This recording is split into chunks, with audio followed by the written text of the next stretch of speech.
Hello everyone, it's been a while. You might be wondering where I've been for these last few months, and I'm not going to tell you. Today I'm covering Age of Empires 4, an RTS that is also a historically accurate retelling of a time when wars were fought with swords and shields, when living until the age of 30 meant you were a senior citizen, and when everyone communicated in obscure, interpretive gibberish. Are you enjoying the weather there, mate?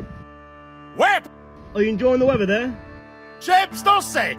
I said, are you enjoying the weather there? Good see Arthur's there to Chendy. In AoE 4, there are a few different game modes. Despite this, I've spent the majority of my hours exclusively playing the custom multiplayer with friends. This is mostly because I don't take pleasure in losing to someone who has every single hotkey bound to muscle memory. On rare occasion, me and my friends would verse each other, but more often than not, we'd work together to fight against the dreaded AI, which in custom multiplayer specifically has 7 difficulties to choose from, depending on your degree of autism. Now, at the time of recording this, there are 10 empires in the game. To start off, we have the French, a great empire for learning the basic fundamentals of the game, and pretty much nothing else. I don't care how many French apologists this upsets, because the French are not people. The English are also not people, but they are the only empire that has figured out how to capitalize on agriculture, which single-handedly makes them one of the best empires in the game. In contrast, the Russ is a humble tribe of hunter-gatherers that survive off a small amount of gold that they receive every time they kill a wild animal. Unfortunately, as you may have guessed, this is not a very practical venture and often leads to them falling behind everyone else. The Holy Roman Empire can and will prevent you from progressing by spamming waves of their men-at-arms, which are practically unkillable during the early game. That is, of course, unless you're playing as the Malians, who are the only empire that can effectively counter the HRE during this stage. Also, the Malians love gold. They love it so much, in fact, that they invented a piece of arcane technology that, when placed on top of a gold mine, will permanently produce a small amount of gold, even if the mine is completely dried up.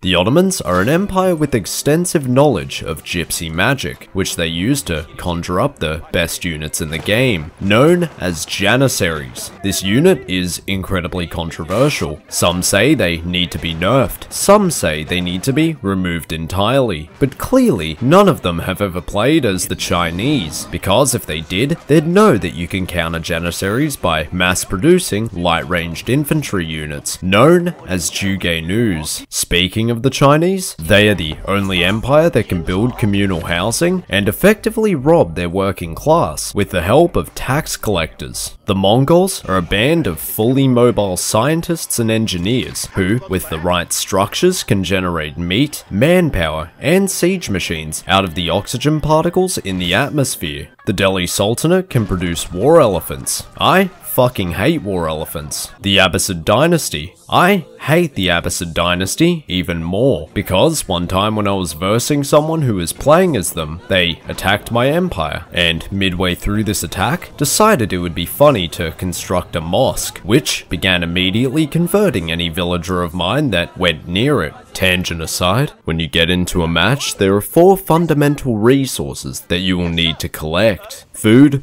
wood, gold, and stone. There are also 4 distinct ages that you'll progress through by investing large sums of resources to construct landmarks, which we will get back to later on. The combat functions like a very complicated version of rock, paper, scissors, with each empire being able to produce military units that directly counter one another. So, with this in mind, a good army is a diverse army, preferably laid out in strategic formations. That is, of course, until you enter a battle of attrition, where all strategy goes out the window in favor of mass producing as many hordes of meat and steel as you can, and praying that your economy doesn't buckle under the pressure. Can you believe it, guys?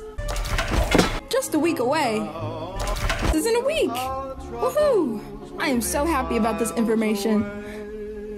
Just a week away. Oh, wow. Oh, also siege machines exist, and each siege machine serves a practical military application, and are also, by sheer coincidence, your primary method for carrying out war crimes, because in the time period AoE 4 is set in, the Geneva Convention does not exist, meaning the only authority you have to explain your horrific actions to is your god, whom, depending on your specific religious beliefs, might even be cheering you on. Now, there is a wide variety of siege machines that you can use, with my favorite being the Nest of Bees, a China exclusive siege machine that specializes in launching a barrage of flaming projectiles at crowds of enemy civilians. I sense that I am probably on a list now, so let's move on. To be victorious in a match of AoE 4, you either have to destroy all enemy landmarks, construct a wonder, or capture all the sacred sites around the map. However, for the most part, winning or losing is determined by every decision you've made up to this point. For example, did you accidentally leave a handful of villagers idling for a few seconds 15 minutes ago? Well,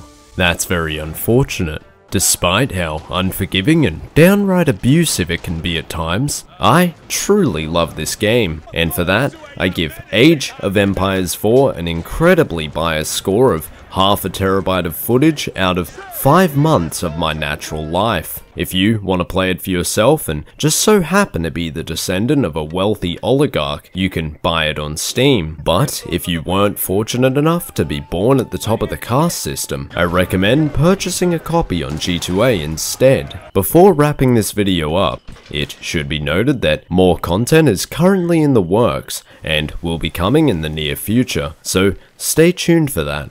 Until then though, have a good night.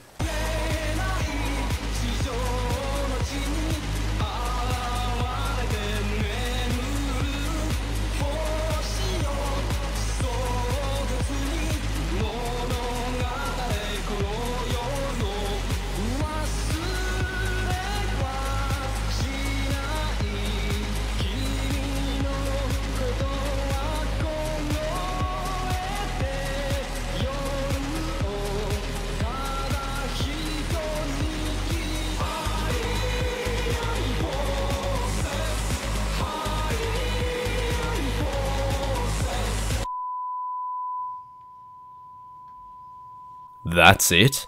That's what I waited 6 months for?